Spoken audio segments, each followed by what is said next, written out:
Student of a MBA have to study various subjects to enhance their knowledge and acquire certain skills. Legal aspect of a business is one of the subject. The law of a country related to the many aspects of a subjects, for example, crime and their punishment, inheritance and transfer of a property, relationship between the person, as well as the matter relating to the relationship between the persons, as well as the matters relating to the industry, business, trade and commerce. But all the laws or act relating to the different matters or subjects cannot be studied completely. Hence, the certain act, for example, the Indian Contract Act, the Sale of Good Act, the Negotiable Instrument Act, certain provisions of the Companies Act, the Consumer Protection Act, and the few aspects of the Information and Technology Act has been prescribed for the study and have been included in the syllabus. On a daily basis, we are entering a various kinds of a contract from early in the morning till the evening. So, in a first unit, we are going to study the essential element of valid contract, contract of indemnity and guarantee, contingent contract along with the quasi-contract, discharge of a contract, breach of a contract, agency, creation of agency and type of a agency. So before moving toward the essential element of a valid contract, we have to study what is meant by a contract. Contract is an agreement enforceable by law. So for creating any kind of a contract, there are certain things which is need to be required. The first and the foremost thing for creating any kind of a contract is the two parties. So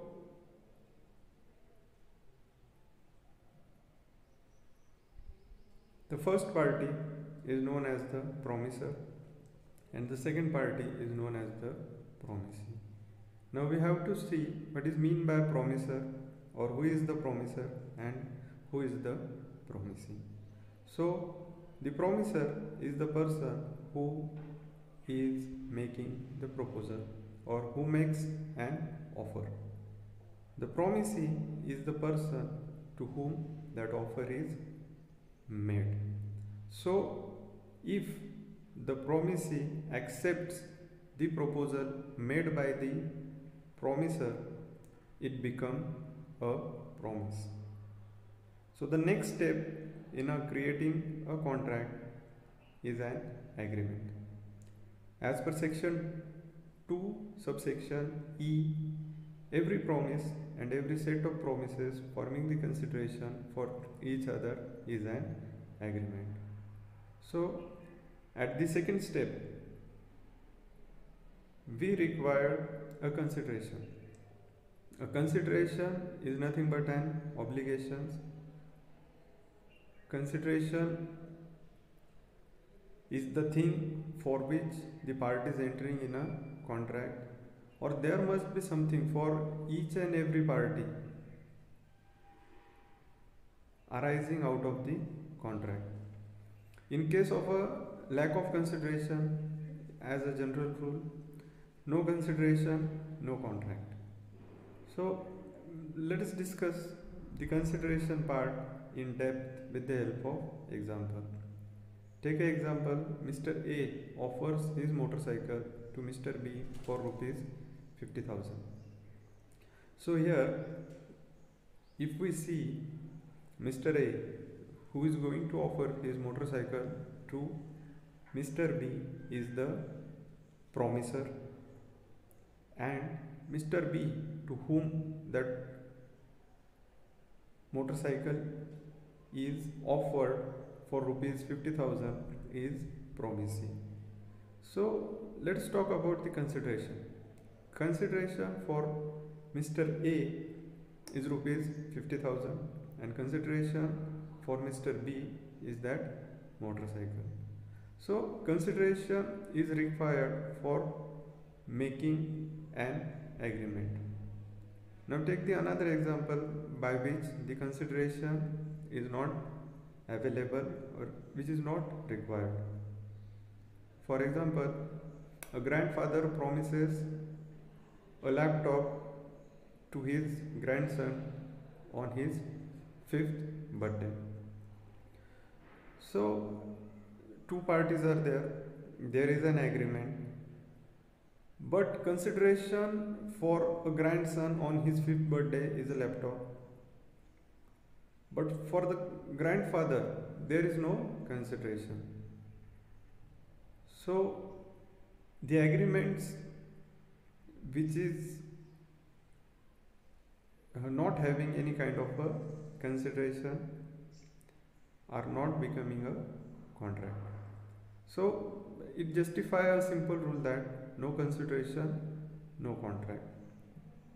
So, once the section 2 subsection E satisfied regarding the consideration, we have to enter into third step is known as the legal obligations. The agreement should give rise to the legal obligations, and that obligations must be legally enforceable. Obligations are nothing but the duties which arises after the agreements. The agreement which give rise to the social things, religious things, moral things are not a contracts. The obligations must be legally enforceable. The duties must be enforceable by law. Then and then only the agreements are converted into a contract. So the simple thing for remembering the rules is contract is equal to agreement, offer plus acceptance plus enforceability of law. For making any kind of a contract, for the first step is the agreement plus enforceability of law, and then only it become a contract. So it is very simple. Now moving toward our first point of a essential element of a valid contract. The first step or the first essential element is the offer and acceptance. Again, we have to study offerer and offeree, or the promiser and promisee. Offerer is the person who is making a lawful offer, and the offeree is the person to whom that offer is made. In another word, we can say that a promiser and a promisee. Promiser is the person who makes a proposal, and the promisee is the person to whom that proposal is made. When promisee accept the proposal to do anything or abstain from doing anything, we can say that it is accepted. If the offer is not accepted, it is not going to become an agreement and subsequently a contract. So offer plus acceptance is the essential element for the valid contract. The second important point of a valid contract is the intention to create a legal relationship. The agreements which give rise to the social relationship, religious relationships, moral relationships are not a contract. There is a strict rule regarding the intention. Intention must be in order to create a legal relationship between the parties which is enforceable by law. The obligations must be enforced by the law, and it is compulsory to perform their obligations, as we have seen in a previous example.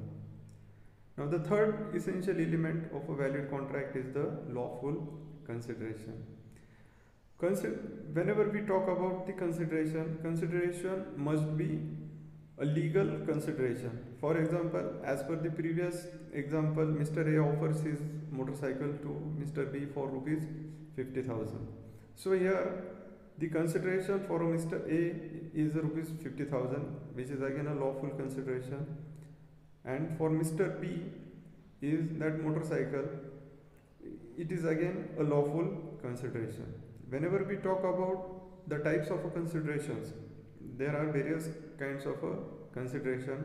Consideration may be in a cash, consideration may be in a kind, consideration may be an act, or consideration may be abstain from doing something.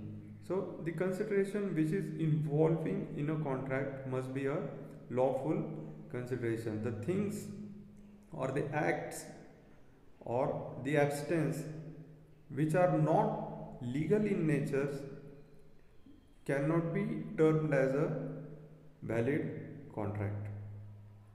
So moving toward the fourth point is the capacity of parties. So whenever we talk about the capacity of parties, there are certain guidelines which is set by the Indian Contract Act. The parties should not be a minor. The parties should not be disqualified by law from entering in a contract. The parties must be of a sound mind. These are the three important points of a capacity of parties. First one is the sound mind, second one is the minor, and the third one is the not disqualified by law from entering in a contract. So whenever we talk about the age of majority and minority in an Indian context, the 18 is the age of a majority. So the contracts which are made with the minors are termed as a void contract. Whenever we talk about the sound mind, if a person is a lunatic, if a person is a drunken, if a person is an idiot, then the contracts are made with the unsound mind person is the void contract. And the third, in certain cases the parties might be disqualified by the law from entering in a contract, and suppose we are going to make the contract with these parties, it is going to be absolutely a void contract. The moving toward the fifth important point is the free consent. So the consent which is obtained for the formation of a contract must be free from any defect. The parties must be willingly by their own mind for entering in a contract. So whenever we talk about the free consent, if the consent is obtained by the mistake, if the consent is obtained by the misrepresentation, if the consent is obtained by the misrepresentation, if the consent is obtained by the coercion, then we can say that that consent is not a free and the contract is not becoming a valid contract. For example, in a case of a mistake, in a case of a misrepresentation, in a case of a coercion, or in a case of undue influences, if the party is giving the consent for a small time, at the time of a formation of a contract, it may be a valid contract, but subsequently, if the party realizes that the consent was not free, then the contract may be converted into a void contract. The next important point is the lawful object. The contract which we are going to create for certain objectives, and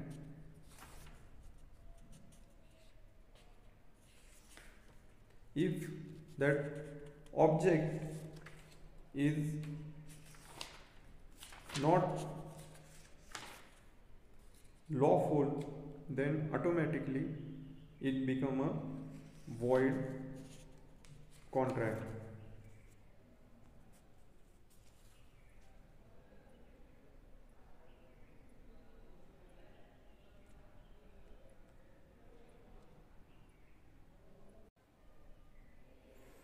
Objective must be legal and should not be contradictory to the nature of law.